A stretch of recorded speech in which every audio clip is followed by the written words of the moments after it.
Assalamualaikum warahmatullahi wabarakatuh. Alhamdulillahi rabbil alamin. Wabihi nasta'in ala umuri dunya wad din. Wassalatu wassalam ala ashrafil anbiya'i wal mursalin, sayyidil awwalin wal akhirin, khatamin nabiyyin, afdalil makhluqin, سيدنا وحبيبنا وشفيعنا وقرة أعيننا محمد وعلى آله وأصحابه أجمعين. أما بعد. Yang kami hormati keluarga daripada Al-Habib Bagir bin Abdullah bin Muhammad bin Ahmad bin Abdullah bin Muhsin Al-Attas, serta para habaib yang hadir di tempat ini, adalah Habib Abdullah bin Ali bin Saleh Al-Attas dan para habaib yang lainnya yang kami tidak sebutkan namanya satu persatu karena terlalu banyak. Mudah-mudahan tidak mengurangi rasa hormat dan takzim saya kepada mereka semua dan para asatidzah, para sesepuh, ulama, hadirin dan hadirat yang dimuliakan Allah Subhanahu wa taala. Alhamdulillah, kita pada malam hari ini dikumpulkan oleh Allah Subhanahu wa taala menghadiri atau dapat menghadiri acara peringatan Maulid Nabi kita Muhammad sallallahu alaihi wa alihi wa sahbihi ajma'in. Alhamdulillah, ini satu nikmat yang sangat besar karena pertemuan seperti ini, peringatan seperti ini mengingatkan kita kepada perjuangan Nabi kita Muhammad SAW, mengingatkan kita kepada sunnah-sunnah Nabi kita Muhammad SAW, mengingatkan kita kepada akhlak-akhlak Nabi Muhammad SAW, dan juga mengingatkan kita terhadap jasa-jasa Nabi kita Muhammad SAW. Mungkin kalau kita tanya, kenapa Anda suka menghadiri acara maulid, di mana tempat apabila diadakan? Jawabnya yang umum adalah karena saya mencintai Nabi Muhammad sallallahu alaihi wasallam. Cinta ini satu hal yang sangat istimewa. Karena tanpa cinta kita mungkin tidak disebut sebagai seorang mukmin. Sesuai dengan hadis Nabi kita Muhammad sallallahu alaihi wasallam, dikatakan la yu'minu ahadukum hatta akuna ahabba ilaihi min waladihi wa walidihi wan nasi ajma'in. Tidak beriman seseorang di antara kamu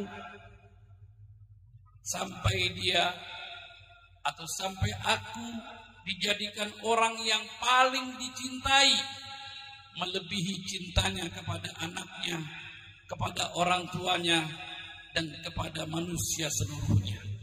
Jadi Nabi Muhammad harus yang paling lebih dicintai, melebihi cinta kita kepada anak kita, melebihi cinta kita kepada Nabi Muhammad, kepada ayah kita, melebihi cinta kita kepada manusia yang lain. Jadi Nabi Muhammad harus sangat diutamakan cintanya daripada yang lain.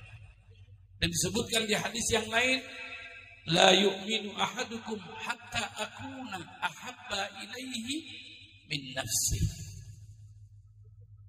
Tidak beriman seseorang di antara kamu, atau ada yang menerjemahkan tidak sempurna imannya.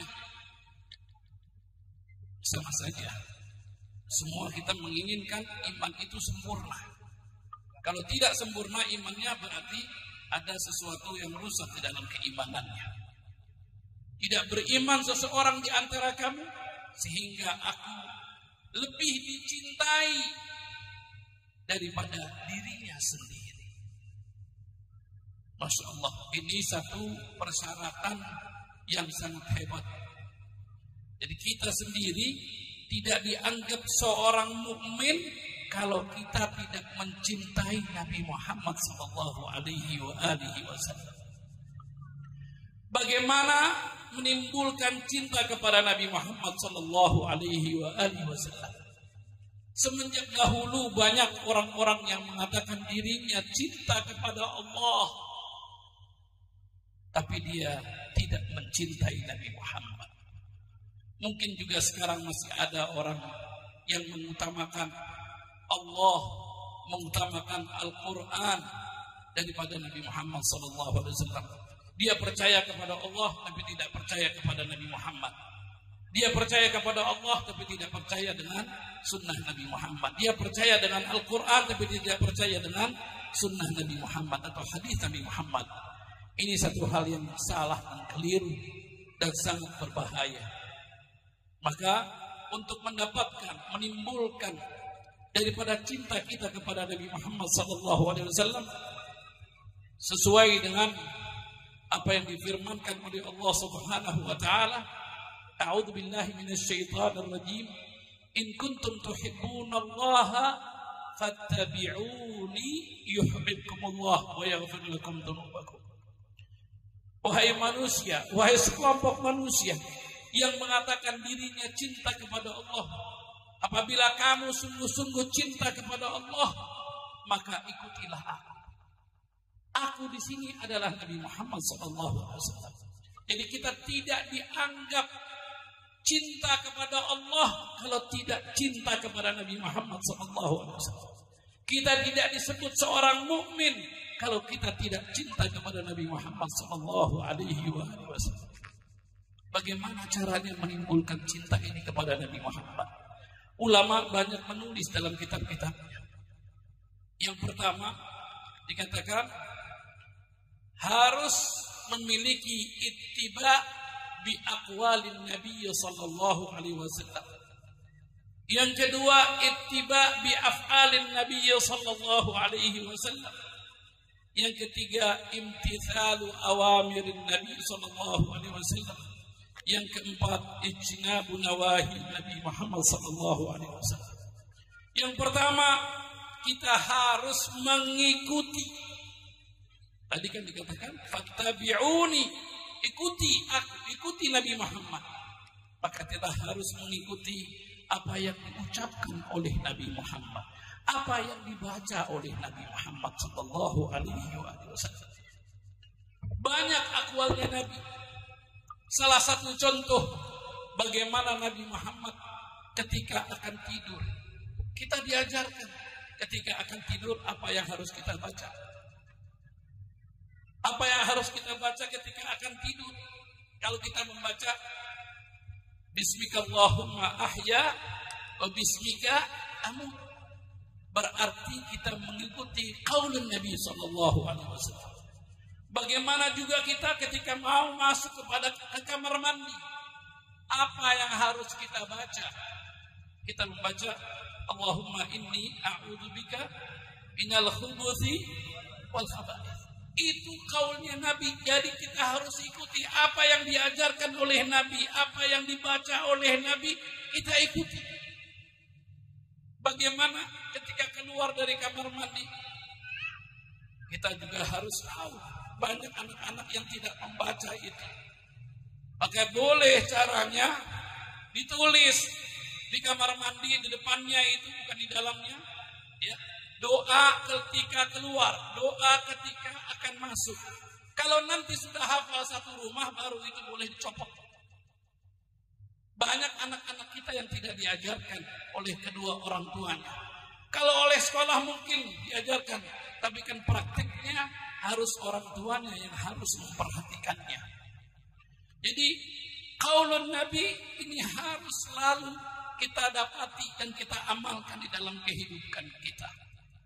Begitu juga af'alun Nabi, ittiba bi af'alin Nabi. Bagaimana Nabi mencontohkan dalam kehidupannya. Bagaimana Nabi ketika makan, apa yang dilakukan Nabi? Nabi memakannya dengan tangan kanan.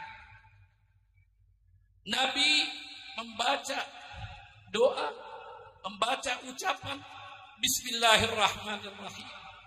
Boleh membaca Allahumma barik lana fima razaqtana wa qina adzabannar. Af'alun Nabi. Bagaimana juga ketika kita keluar dari rumah kita, kita membaca Bismillahi tawakkaltu ala Allah. Itu juga apa yang dilakukan oleh Nabi. Semua itu yang dilakukan oleh Nabi. Kita harus ittiba, mengikuti apa yang dilakukan oleh Nabi Muhammad SAW, supaya kita dapat mencintai Nabi secara keseluruhan.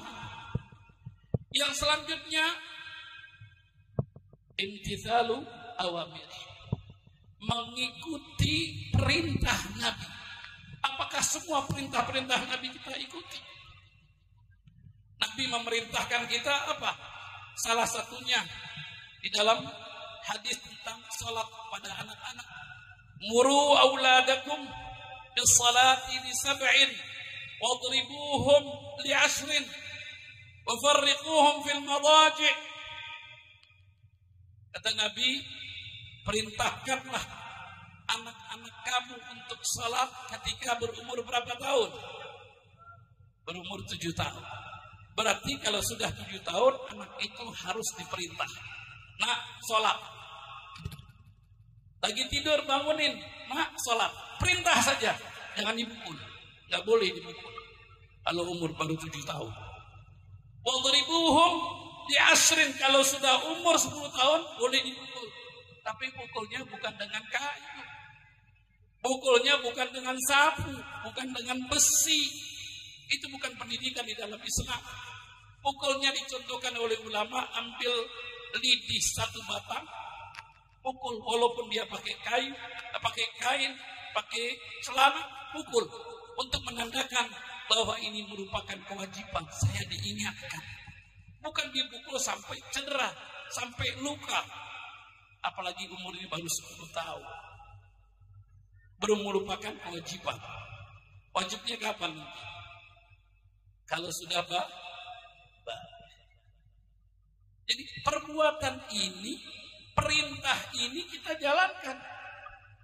Wafarriqum fil madaji', dan pisahkan ketika dia berada di tempat tidur. Laki-laki dengan perempuan, walaupun masih kecil, jangan dijadikan satu. Walaupun dengan ibunya, walaupun dengan bapaknya, pisahkan semenjak kecil. Kalau kita tidak melakukan itu, kalah kita dengan orang barat. Orang barat itu dari mulai bayi sudah dipisahkan di tempat ranjang yang kotak supaya dia tidak jatuh, tidak itu. Sehingga besar dia sudah terbiasa dengan terpisah. Tapi kalau kita kadang-kadang kasihan katanya, tidurnya bareng sama bapaknya, akhirnya anak perempuannya semakin besar, apa yang terjadi? Banyak tidak yang dilakukan perbuatan yang keji. Bapak menikahi anaknya, bapak mengawini anak perempuannya, maupun itu tiri atau bukan tiri. Ini terjadi karena sudah terbiasa tidur bareng. Kadang-kadang membuka auratnya, didiamkan oleh orang tua. Ini satu kesalahan. Apa yang diajarkan oleh Nabi, kita jalankan. Jangan kita abaikan. Karena keselamatannya pun akan kita hadapi dan kita dapati. Kalau kita ittiba atau kita imtithal bi awamirin Nabi SAW. Di dalam salat mengatakan Nabi apa? Sawwu sufufakum fa inna taswiyatas sufuf min tamamis shalah. Itu perintah Nabi, awamir. Jalankan, suruh ratakan safnya, karena meratakan saf itu termasuk daripada kesempurnaan salat. Diperintahkan oleh Nabi untuk merapatkan safnya. Kita harus ikuti, ittiba semua terhadap awamir perintah Nabi Muhammad SAW, supaya kita timbul rasa cinta kepada Nabi Muhammad SAW. Selanjutnya ijtinabu nawahi, menjauhkan daripada larangan-larangan. Nabi banyak, kalau kita buka buku hadis, ya, larangan-larangan yang dilarang oleh Nabi banyak, tapi banyak juga kita tidak menjalani. Karena kita belum timbul rasa cinta kepada Nabi Muhammad SAW atau menggali apa saja larangan-larangan yang dilarang oleh Nabi. Salah satu di dalam hadis dikatakan oleh Nabi, la tasubbus syaitan, la tasubbus syaitan, wa ta'awwadu min syarrih, wa ta'awwadu billahi min syarrih. Jangan kamu mencaci setan. Mencaci setan tidak boleh, tapi berlindung kepada Allah dari kejahatannya boleh. Maka itu dikatakan a'udzubillahi minasyaitan. Cari ayat silahkan atau hadis yang membolehkan kita mencaci setan, tidak ada. Begitu juga kita tidak boleh mencaci terhadap makhluk Allah walaupun binatang. Disebutkan dalam hadis, la tasubbu ma'izan, jangan kamu sekali-kali mencaci kambing. Kata kambing, kok saya dicaci, dagingnya dimakan. Tidak boleh kita mencaci kambing, itu tidak boleh. Apalagi yang biasa orang mencaci sakit, penyakit. Ini penyakit sial katanya. Waduh, penyakit sial, penyakit brengsek katanya. Nggak boleh. Dikatakan Nabi terhadap satu sahabiyah mengatakan, la tasubbil humma, jangan kamu mencaci demam. Penyakit demam itu jangan dicaci. Fa innaha tudhibu khataya bani Adam. Sesungguhnya penyakit demam itu dapat menghapuskan kesalahan-kesalahan daripada manusia, menghapuskan dosa-dosa manusia. Jadi jangan. Kama tudhibul kir khabathal hadid, seperti alat yang biasa dipakai di las itu, yang untuk membersihkan besi-besi karat, ya, sama seperti kir yang dapat membersihkan karatnya besi. Tidak bedanya dengan penyakit itu juga bisa menghapuskan dosa-dosa manusia.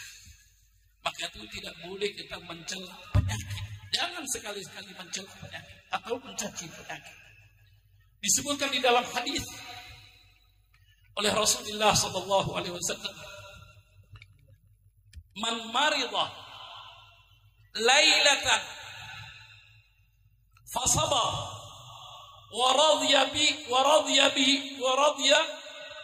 biha indallah.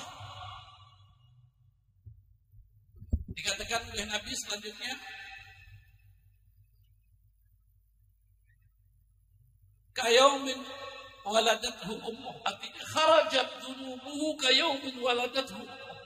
Siapa-siapa yang sabar, yang berpenyakit atau yang sedang sakit, ya, satu malam saja sakit, satu malam, dan dia sabar dan ridho kepada Allah terhadap penyakit itu, maka akan dihapus seluruh dosa.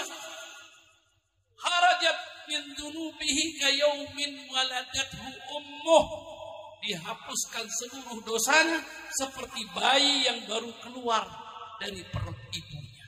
Masya Allah, satu malam saja bisa dihapuskan semua dosa. Pernah ada yang tanya sama, Bib, kok bisa begitu ya? Saya bilang, ada perbuatan amal yang lebih cepat, nggak sampai satu malam. Kita penyakit itu umpamanya 24 jam dia sabar dapat dihapuskan dosanya. Sekarang membaca subhanallah wa bihamdihi subhanallahil azim disebutkan dalam hadis 100 kali saja dihapuskan dosanya semua, walaupun banyaknya itu dosa seperti buih-buih atas laut. baca subhanallah wa bihamdi subhanallahil azim 100 kali paling berapa menit.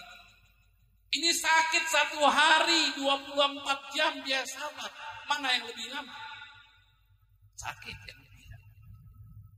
Begitulah kemurahan Allah Subhanahu wa taala ketika memberikan pengampunan dosa kepada hamba-Nya. Kenapa begitu murah Allah memberikan ampunan dosa? Agar makhluknya, agar makhluk yang diciptakannya ini masuk ke dalam surga. Sampai sakitnya saja, kalau kita ridha, kita sabar, akan dimasukkan oleh Allah ke dalam surga dengan penghapusan dosa. Masya Allah. Maka hati-hati, jangan kita sekali-kali mencaci. Ada larangan lagi, kadang-kadang kita lihat angin yang begitu besar, umpamanya angin topan. Gak boleh, dilarang oleh Nabi. La tasubur rih. La tasubur rih. Tidak boleh kita mencaci angin. Fa innaha ta'ti birrahmah awil adab. Kadangkala angin itu datang sengaja oleh Allah, diturunkan karena rahmat Allah. Kadang-kadang kita mendapatkan angin, Masya Allah, enak ya, sejuk ya. Angin sepoi-sepoi dingin. Nikmat ya, itu rahmat. Kadang-kadang Allah turunkan angin, ya, itu menimbulkan adab. La tasubur rih fa innaha min rauhillah. Janganlah kamu caci maki angin, karena angin itu dari hembusan Allah Subhanahu wa taala. Kadangkala datangnya dengan rahmah, kadangkala datangnya dengan adab. Maka dilanjutkan oleh Nabi, maka mintalah kepada Allah akan kebaikannya. Wa ta'awwadu min syarriha. Dan kamu meminta perlindungan kepada Allah terhadap keburukan angin tersebut. Jadi jangan mencaci. Ini kadang-kadang kita suka mencaci orang dengan mudah. Tidak boleh, semua makhluk Allah tidak boleh dicaci. Kalau ada kekurangan, biarkan. Bukan kita yang menciptakan makhluk itu, Allah Subhanahu wa ta'ala. Selanjutnya apa? Selain tadi kita mengikuti perkataan Nabi, perbuatan Nabi, mengikuti lagi, mencontohkan daripada perbuatan Nabi. Perintah Nabi kita harus ikuti, dan juga larangan Nabi Muhammad SAW kita harus jauhi. Jadi jangan banyak-banyak mencari tadi semuanya ya. Begitu perempuan juga ada. Dibilang la yasumanna imra'atun illa bi'idzni zawjiha. Jangan sekali-kali istri berpuasa kecuali dengan izin suaminya. Puasanya di sini adalah puasa sunnah. Kalau puasa wajib nggak perlu izin lagi. Seperti puasa Ramadan nggak perlu izin kepada suami, karena itu kewajiban. Tapi kalau sunnah tidak boleh. Istri harus izin kepada suaminya. Ya, ini sudah perintah Nabi Muhammad SAW, dan larangan tidak boleh kita berpuasa. Walaupun puasa itu ibadah baik, tapi harus meminta izin kepada suami atau sedikitnya memberikan informasi kepada suami. Selain daripada itu, langkah-langkah untuk menimbulkan rasa cinta kepada Nabi Muhammad SAW, kita juga dikasih contoh oleh Nabi. Isti'malu sunnatih, ya, mengikuti daripada sunnah Nabi. Nabi Muhammad SAW itu punya pembantu, salah satunya pembantunya namanya Anas ibn Malik. Anas bin Malik satu hari dipanggil oleh Nabi. Dipanggil oleh Nabi, seraya Nabi mengatakan, ya bunayya, in qadirta hina tusbih wa hina tumsi wa laysa fi qalbika syai'un, laysa fi qalbika ghisun faf'al. Wahai Anas bin Malik, wahai anakku, dikatakan di sini anakku karena sudah dianggap seperti anak. Wahai anak, apabila kamu bisa dari mulai pagi sampai sore dan di dalam hati kamu, di dada kamu, di hati kamu, di dalam perasaan kamu tidak memiliki ghis itu niat untuk menipu, membohongi kepada seseorang, maka kata Nabi, faf'al, kerjakan itu. Lalu Nabi mengatakan, ya bunayya, inna hadza min sunnah. Perbuatan itu meninggalkan ghis, meninggalkan penipuan, meninggalkan kebohongan, itu daripada sunnah. Oleh Nabi dikatakan begitu. Faman ahya sunnati faqad ahabbani. Siapa yang menghidupkan sunnahku, maka dia sungguh-sungguh telah mencintaiku. Wa man ahabbani kana ma'i fil jannah. Ini penipuan, menipu, membohongi, ini banyak merajalela sekarang. Terus terang saja, kalau orang berdagang suka ditipu, meniru atau menipu daripada dagangan. Beras yang harga 15.000 1 liter atau 14.000 paling mahal sekarang, itu dicampur sama yang 9.000. Kadang-kadang sudah di plastik. Kita mau bongkar tidak mungkin.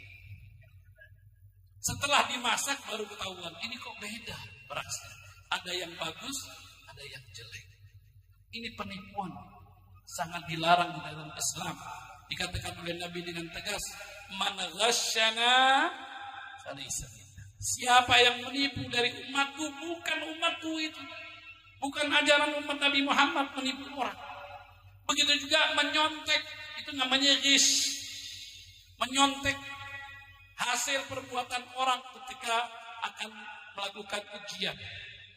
Ulangan, ujian suka nyontek. Ini tradisi kita ini. Didiamkan kalau kita. Kalau dulu saya, ketika saya kuliah, itu ujian, Masya Allah. Di universitas saya itu sudah disediakan ambulan. Sudah disediakan dokter. Dan pengawasnya di kelas itu 2, di belakang sama di depan. Ini sedikit saya cerita, ya. Ada teman saya, dia pintar mencontek. Apa yang terjadi? Dia buat ringkasan pelajaran itu di baju ini, putih ini. Pakai pensil ditulis di sini. Waktu duduk di kursi, dia selalu melihat daripada bawah baju. Pengawas yang di depan bingung, ini ngeliatin ke bawah terus. Kan beda antara ngeliat ke bawah sama di meja kan lain pandangan matanya. Di belakang tidak begitu kelihatan yang di depan. Di depan langsung pengawasnya mendatang. Dia berdiri, gum. Setelah dilihat, kantongnya diperogoh, nggak ada apa-apa. Di lacinya nggak ada apa-apa. Dilihat di sini nggak ada apa-apa. Duduk lagi, awas lagi. 2 kali diperhatikan lagi, nunduk lagi ke bawah. Ada apa ini? Terus akhirnya disuruh berdiri lagi seperti tadi, diperiksa semua. Nggak ada apa-apa, nggak ada catatan di laci di segala. Sudah duduk lagi. Ketiga kali mungkin dia dapat ilham kali ya. Itu langsung dipanggil ke depan, bukan lagi berdiri di depan mejanya, panggil ke depan. Dia periksa dari kepalanya dia sampai bawah bajunya. Ternyata di bawah ini, di sini ini ringkasan dari pelajaran ditulis dengan pensil. Bukan pulpen, pulpen kelihatan. Ya warnanya, ini pensil. Pas dia lihat begitu, oh, Masya Allah. Apa yang terjadi? Langsung dipanggil ke rektor universitas, difoto, dibesarkan itu foto, taruh di gerbang pintu kampus. Fotonya besar. Langsung dikeluarkan satu keputusan bahwa mahasiswa ini tidak bisa lagi sekolah di seluruh universitas di Saudi Arabia selama 3 tahun. Jadi betul-betul mereka itu tidak suka dengan namanya ghis, yang namanya menyontek. Karena apa? Takut dengan hadis tadi. Man ghasyana falaysa minna. Jangan. Itu merupakan pendidikan yang paling bagus. Bebas. Nabi Muhammad SAW mengajarkan kepada kita untuk kita selalu bersalawat kepada Nabi Muhammad SAW. dengan memperbanyak salawat kepada Nabi, maka semua apa yang kita butuhkan insya Allah digabung oleh Allah Subhanahu wa ta'ala. Maka dikatakan dalam satu hadis, inna awlan nasi bi yaumil qiyamah aktsaruhum alayya salat. Orang yang paling dekat kepadaku, lebih utama, inna awlan nas, semuanya orang yang paling utama di antara manusia dengan aku adalah orang yang paling banyak bersalawat kepadaku. Jadi kita mau dijejerkan dengan Nabi, mau dekat dengan Nabi, maka perbanyaklah salawat kepada Nabi Muhammad sallallahu alaihi wasallam. Insya Allah dengan salawat kita kepada Nabi Muhammad sallallahu alaihi wasallam akan mendekatkan kita kepada Nabi Muhammad sallallahu alaihi wasallam. Jadi untuk menimbulkan rasa cinta perlu itu, perbanyak salawat kepada Nabi Muhammad sallallahu alaihi wasallam. Selanjutnya apa untuk menimbulkan cinta kepada Nabi Muhammad? Yaitu mencintai daripada ahlu bait Nabi Muhammad sallallahu alaihi wasallam. Ada satu hadis dikatakan, la yu'minu abdun bi, la yu'minu abdun bi hatta yuhibbani wa la yuhibbani illa yuhibba ahli baiti. Tidak beriman, la yu'min abdun bi, tidak beriman seorang hamba kepadaku kecuali dia mencintai. Dan tidak dianggap cinta kepada Nabi Muhammad kalau dia tidak mencintai ahlu bait Nabi Muhammad sallallahu alaihi wasallam. Maka ini sangat dibutuhkan. Kalau kita betul-betul mengatakan cinta kepada Nabi Muhammad, lihat orang tersebut, apakah dia cinta kepada ahlu bait Nabi Muhammad sallallahu alaihi wasallam atau tidak. Kalau dia membenci ahlu bait, berarti bohong dia cintanya kepada Nabi Muhammad. Atau dia tidak suka dengan ahlu bait Nabi Muhammad sallallahu alaihi wasallam, berarti bohong cintanya kepada Nabi Muhammad. Atau dia tidak pernah bersalawat kepada Nabi Muhammad, berarti bohong cintanya kepada Nabi Muhammad sallallahu alaihi wasallam. Inilah faktor tahapan-tahapan cara untuk menimbulkan cinta kepada Nabi Muhammad sallallahu alaihi wasallam. Mudah-mudahan apa yang saya sampaikan bermanfaat untuk diri saya dan dari yang hadirin. Semoga Allah Subhanahu wa taala mengumpulkan kita bersama Nabi Muhammad sallallahu alaihi wasallam. Semoga Allah Subhanahu wa taala senantiasa memberikan taufik dan hidayah kepada kita sehingga kita dapat menjalankan apa-apa yang diperintahkannya, menjauhi apa-apa yang dilarangnya. Wassallallahu ala sayyidina Muhammadin wa ala alihi wasallam. Alhamdulillahirabbil alamin. Assalamualaikum warahmatullahi wabarakatuh.